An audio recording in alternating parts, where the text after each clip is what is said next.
Hazır все продается. Bunda emek çeşitli de yok. Поэтому не надо.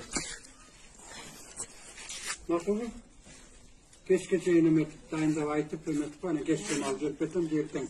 Eğer emekçem paspasını alıp da nasıl? Yüdele söylesen. Balдар çalып көрөм да, onu alıp gelsen. Alıp gelip yani. Ошондо ар бир колосто 1000 сомдон ба?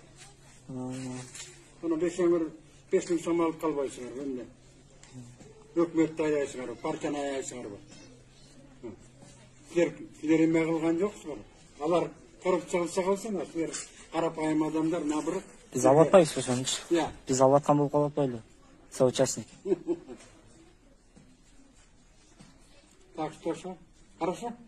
Кайсы мекенин Кыргызстан дедиңиз, а? Урматтуу кыргыз элим, биз Чоңалайдан Тароо Коргондон Камбаралиев Абдымомун Толубаевич деген уулмун. Чоңалайда бир иш-чара өткөрүп аттык элек.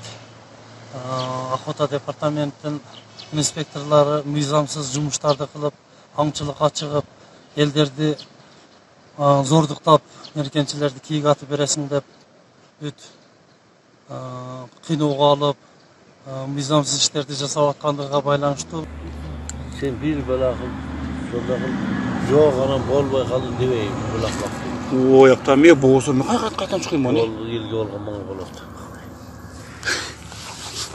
O kuradalı ima bol olsun. Kuradalı bilgeyim. Bu köşeslerin dostu dağın. Ben atımda üzerinde atı var. Köşerin ne yapmadı atı var? Elдин атынан, бергенчилердин атынан мен жалпы мына ушул көрөрмандарга кайрылып кетет элем. Ушул Охота департаменттин инспекторлору Мамажунусов Алидин ушундай элдерди кыйнап, служебный аттары менен, мамлекеттик служебный аттары менен барып, ушундай кийиктерди аттырып, жүктөп келип, ашыкча эле мыйзамсыз жумуштарды жасап атат. Ошого бир сурап биле турган жерлерге кайрылалы деп элдин атынан кайрылуу жасап атабыз. Мүмкүн болсо ушул астыда жөнөтүлгөн видео тасмалардын бардыгын тастыктап жооп бере алабыз. Элдин атынан жооп бере алам. Ушул видеону бир элге чыгарып, бир көрө турган, уга турган укук коргоо органдарына чыгарып берсеңиздер жакшы болот эле. Силерден сураныч, биз элдин атынан силерге суранып чыгып атабыз.